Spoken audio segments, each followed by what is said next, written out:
Big Bird's Bedtime Story by Rick Wetzel and Maggie Swanson. One summer evening on Sesame Street, Luis came by when Big Bird was getting ready for bed. He tucked Big Bird into his nest. "I'm not sleepy yet," said Big Bird. "Will you tell me a story, Luis?" "Sure, Big Bird," said Luis. "What kind of story would you like?" Big Bird thought for a minute. "Tell me a story about me," he said. "All right, Big Bird. Listen carefully. This story starts on the day of the special delivery to Mr. Hooper's store," began Luis. "Early one morning, while everyone was still sound asleep, Sam's dairy farm truck made its daily delivery to Hooper's store. But there was something different, something special about this delivery. Instead of 10 boxes of eggs, the truck left one big box with one enormous egg in it. When David opened the store, Ernie and Grover helped him put the milk into the store's refrigerator. But none of them knew what to do with the big egg.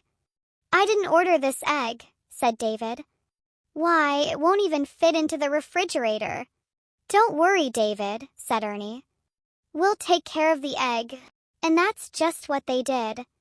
They got Bert, Cookie Monster, and Telly Monster to help them. First, they gathered twigs in the park and straw from crates that a mover's van had left behind. Then they built a big nest for the egg. "Was the nest like mine, Luis?" asked Big Bird. "Yes," answered Luis. "It was exactly like yours, Big Bird." When the nest was finished, they carefully lifted the big egg into its new home. "Phew, that was hard work," said Grover. "We aren't done yet," said Bert. "Now we need to keep the egg warm so that it will hatch."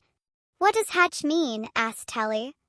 "That is when the egg breaks and whoever is inside it is born," explained Bert. "Keep the big egg warm," yelled Cookie Monster. He climbed into the nest. "Wait a minute," cried Grover. "Be careful, Cookie. You might break it." "We can keep this egg warm with my cute cuddly blanket." And that's just what they did. "Hey, Bert, old buddy, that's the biggest pigeon egg I've ever seen," Ernie said, laughing. "Don't be silly, Ernie," said Bert. "That's much too big to be a pigeon egg. It might be a dinosaur egg. I saw one just like that at the museum." "I hope it is a hippopotamus egg," said Telly Monster. "Little baby hippos do not come from eggs. They come from big mommy hippos," said Grover smartly. "But dragons come from eggs. Do you think it is a dragon?" Big Bird broke into Luis's story. He wanted to know what was in that egg. "Was it my friend Mr. Snuffleupagus?" asked Big Bird. Luis smiled. "No, Big Bird, and dragons aren't real, and there haven't been any dinosaurs on Earth for millions of years. Lots of different birds and even turtles come from eggs. But the egg in my story," he said, "is the biggest egg in the world." No one wanted to leave the egg, but soon it was time for playgroup. "Do not be afraid," said Grover to the egg. "We will be back soon. Please do not hatch until we come back." They all said goodbye to the egg. When playgroup was over, they rushed back to the nest. They told the egg all about what they had done at playgroup. Ernie showed the egg the picture he had painted. After dinner, they hurried back to the nest. The egg was exactly the same as before. "I wish the egg would wake up and hatch," said Ernie. Oscar the Grouch popped his head out of his garbage can. "I know how to wake up that crummy old egg. I'll play some of my favorite Grouch music." And that's just what he did. "Stop that horrible noise," shouted Bert. "The egg needs to sleep." "And so do I."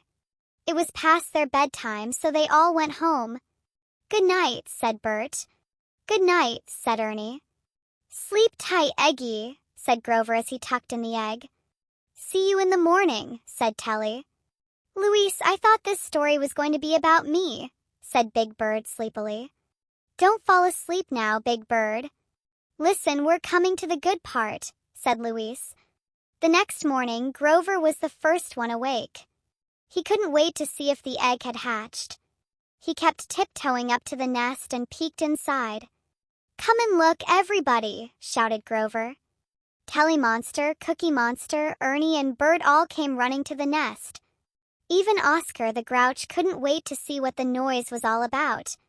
There were 4 large cracks in the egg, and a pointy little beak was just poking through the shell. "Peck, peck," said the egg. "Oh my goodness," said Grover. "It is hatching." The egg broke open at last, and they couldn't believe what they saw. "Can you guess who hatched from the big egg in the nest?" Luis asked Big Bird. But Big Bird was sound asleep. The end.